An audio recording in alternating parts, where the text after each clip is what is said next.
I got a new Nero. But this is where it gets interesting. I've given up on EV life. No, that is not clickbait. I have, this is the FEV, right? This is the Nero FEV. I got to 67,000 kilometers on my e-niro. And if you've watched many of my previous videos, you know I work in the high Arctic, like 70 degrees north latitude.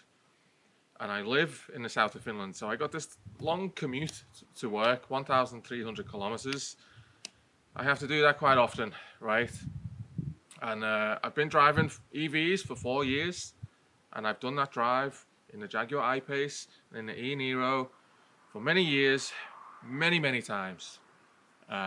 Sometimes easier than others. In summer it was a piece of cake, but it's always in winter where the problems happen.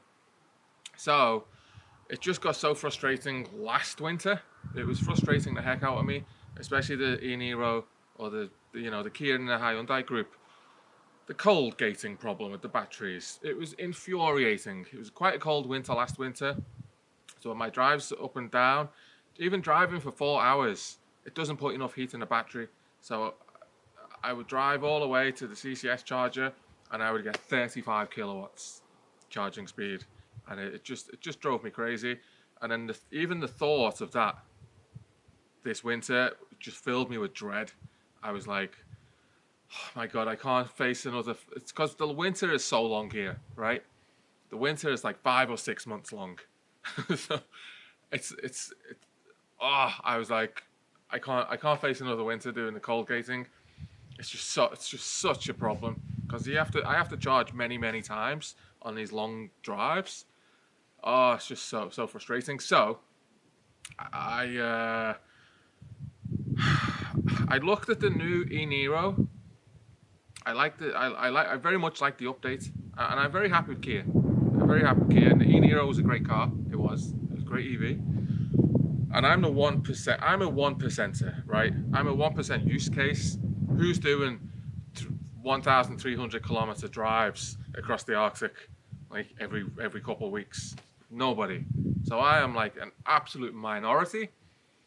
Yes, the e-niro is a great EV. You can do that drive. I'm not saying it's not possible. It's absolutely possible. You can drive the whole length of Finland. Last summer, I went to the top of Norway, Mehamn, from my house, which was like 1,500 kilometers. It was a piece of cake. So, yeah. So, if you're on like a ski holiday or something like that, no problem whatsoever. My frustration came in that it was all the time. I had to do these drives all the time. Now and again, the frustration I could like put it to one side, but it was every freaking time, right? Every when it was minus 20, minus 25, minus 30, it was just getting too much. And then the energy crisis came. Every single rapid charger put the prices up, right, considerably. Some of the chargers I use, the CCS chargers, they're on minute pricing in Finland. They've just changed now. But for many years, a lot of the chargers in Finland were based on per minute. So it was like, I don't know, it was like 60 cents a minute. And when you're only getting 35 kilowatt charging speed in the e-niro because it's minus 26 outside and the battery doesn't get warm, like it's expensive. It was like 30 something euros just for one CCS charge, and I have to do quite a few. So the frustration of the cold gating, that was one key reason. The electricity prices going skyrocketing, and my home electricity contract changed. I used to pay only 3 cents a kilowatt hour, and now I'm at the market price. If you're a Finnish viewer, it's pörssisähkö. So like the spot price, whatever it is, that's what I have to pay. And it's been crazy this past winter. It's been up to like 50 cents, 60 cents a kilowatt hour. That's at home charging. So that was another factor. I was like, and at the start of winter, nobody knew how bad it was going to get. Everybody thought it's going to be like €1 a kilowatt hour, you know. So that was another major factor. It was just going to be too expensive to charge the car, even at home. And then the third factor, looking at the new e-niro, because I knew that would come with like the battery heating system. Didn't know how well it would work, but I've heard some good reports that it's working pretty well in Finland. The price is crazy now. The prices of everything's going up, and the Niro FEV was €7,600 cheaper than the Niro EV. So I was like, how many liters of fuel can I buy with that €7,600 saving? And I figured it out. It's like 6 years. 6 years worth of driving that saving is. So from an economic standpoint, the FEV kind of wins. The fuel price. Okay, so some facts. When I do those long drives in the e-niro, it was about €75 to charge, and in the FEV, it's about 110, €120. So it's not like crazy, you know. It's and that's with the fuel prices quite high now. If they start going lower again, it will be cheaper. And that's in the winter. In the summer, I think it'll be more efficient. Like a fossil car is also more efficient in summer, just like a EV is. So that's the big news. Will I be coming back to EV?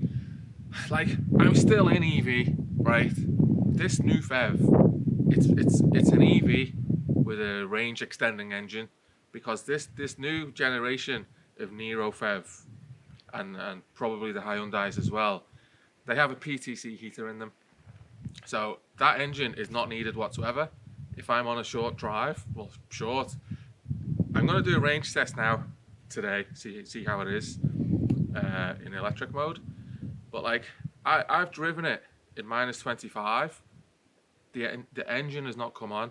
Like the 5.5 kilowatt PTC heater is enough until about -27. I've noticed when it's -27, I get a notice on the dash that says too cold for the or the engine comes in. The engine is enabled for heating purposes, and that happens around -27. So like, who lives in -27? Not many people. So you're never gonna need the engine on local trips. And when I was in the south of Finland, I've had this 5 or 6 weeks now. When I was in the south of Finland last week, I didn't use the engine at all. I was doing all my school runs, shops, gym, everything was all in electric mode. So I consider myself still an EV driver. But then if you're going like more than 50 kilometers, or in summer, it will probably do like 70 or 80 kilometers. If you're doing more than that, then the engine comes on, and then you're not an EV driver. But then you still have regen, and like, you've got the regen paddles still. So it still feels very much like my old Niro, this FEV. So that's where I'm at. Comments below.